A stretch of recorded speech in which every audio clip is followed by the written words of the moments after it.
Hello tout le monde! Tout le monde. Peut-être qu'il y aura personne, mais c'est pas grave. On fait comme s'il y avait des gens.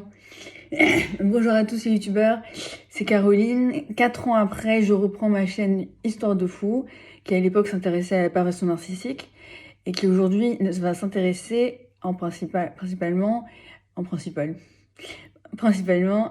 au sujet du trouble de la personnalité borderline, dont je souffre moi-même, et quand j'en ai parlé avec des filles du groupe de soutien Facebook auquel je participe, elles m'ont toutes dit la même chose, que c'était un sujet déjà tellement large mais très peu connu en France, que ça méritait toute une chaîne entière dédiée à cette maladie.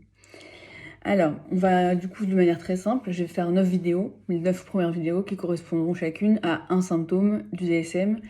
Le DSM, c'est le livre référence de psychiatrie, pour ceux qui ne connaîtraient pas. Alors, donc, le premier symptôme du trouble borderline, c'est une peur de l'abandon extrême. Alors, moi d'ailleurs, je ne dirais pas trop une peur, je dirais plutôt une terreur, voire une phobie, tellement c'est intense et profond, et ça vous met dans un état tellement incroyable que peur, je trouve ça un peu léger. Physiquement, ça se traduit par des douleurs au ventre, comme si on va passer un examen très important à l'oral, mais encore pire. Des palpitations, beaucoup de tremblements, des cris, des larmes, pour éviter cet abandon, et la dissociation. Alors la dissociation, on aura l'occasion d'en reparler dans plusieurs vidéos, puisque c'est un symptôme assez mythique, on va dire, de borderline. Donc pour la faire courte, la dissociation, c'est la sensation étrange de ne plus être dans son corps, qu'on a l'impression de se voir de haut de l'extérieur, et on peut pas s'arrêter. On peut pas arrêter ce qu'on est en train de faire dans notre corps. Alors, donc pour revenir au DSM, voici la définition exacte de la peur de l'abandon par le DSM. Effort effréné pour éviter les abandons réels ou imaginés. Alors là, je fais attention au mot imaginer, et je préviens les soignants, les proches, attention. Quand on dit imaginer, c'est-à-dire que ça veut pas dire que c'est faux pour le patient. Le patient, pour lui, c'est réel. Il ressent vraiment ça émotionnellement comme réel. Donc, de lui dire c'est dans ta tête, c'est n'importe quoi, absolument, vraiment pas faire ça, du tout, très, très mauvaise idée. Voilà. Alors, les abandons réels, qu'est-ce que c'est un abandon réel? Par exemple, une rupture amoureuse, ne me quitte pas, il faut t'oublier, tout peut s'oublier, qu'il s'enfuit déjà. Voilà, donc vous aurez reconnu ma super cover de Jacques Brel, je mettrai comme le texte de la chanson en description. Ou bien par exemple, ça peut être aussi, je sais pas, vous déménagez, votre meilleur ami va déménager au Pérou dans 2 semaines. Et là, c'est un abandon réel. Même si les personnes qui le font n'ont pas conscience que ça va être interprété comme un abandon, parce que sinon elles ne le feraient pas. Enfin, en tout cas, ça ne se passerait pas comme ça.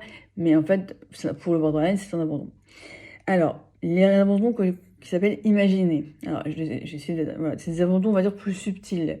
C'est une conception de l'abandon qui est plus subtile. J'ai un message qui m'exaspère sur mon téléphone. Voilà, sur le timing. Alors, par exemple, pour les enfants, j'ai pensé à ça. Un exemple de la peur de l'abandon des enfants, ça serait par exemple, un enfant normal va passer de classe en classe, ouais chouette c'est les vacances d'été, youpi youpi, et puis à septembre on retrouve les copains.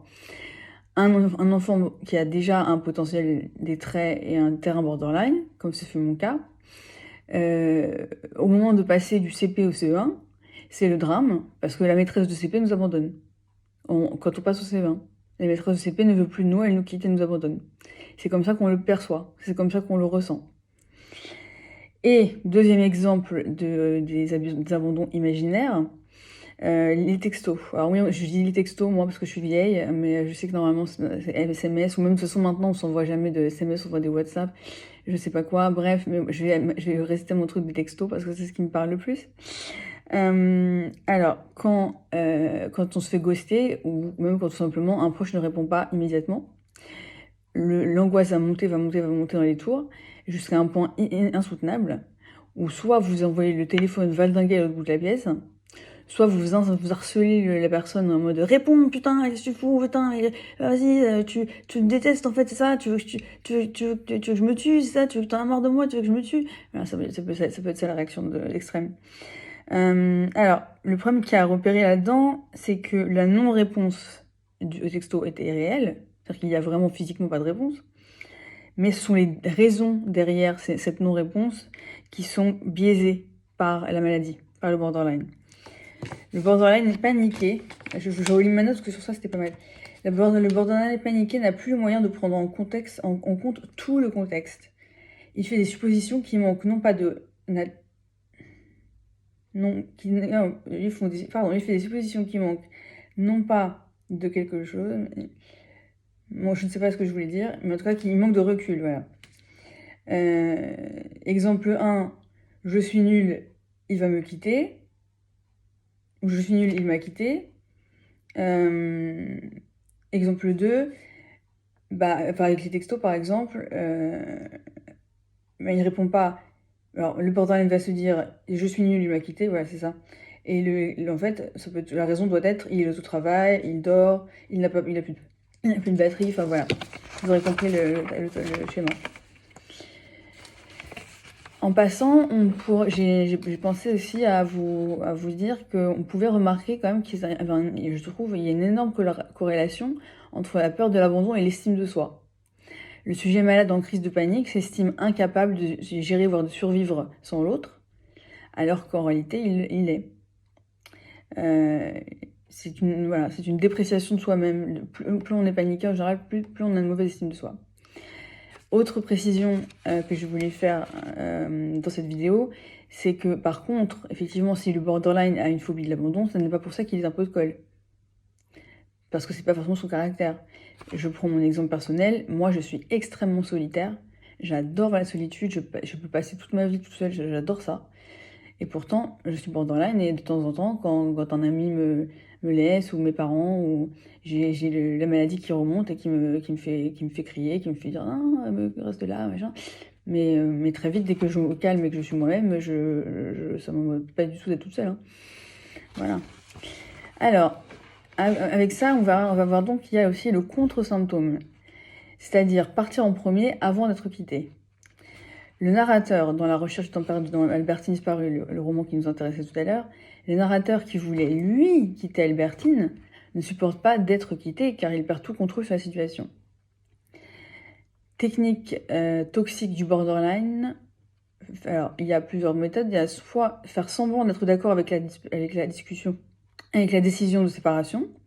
Par exemple, dans l'extrait que je vous ai lu, le narrateur décrit la décision d'Albertine comme sage. Il y a la menace, surtout. Chez Proust, c'est la menace de l'oubli.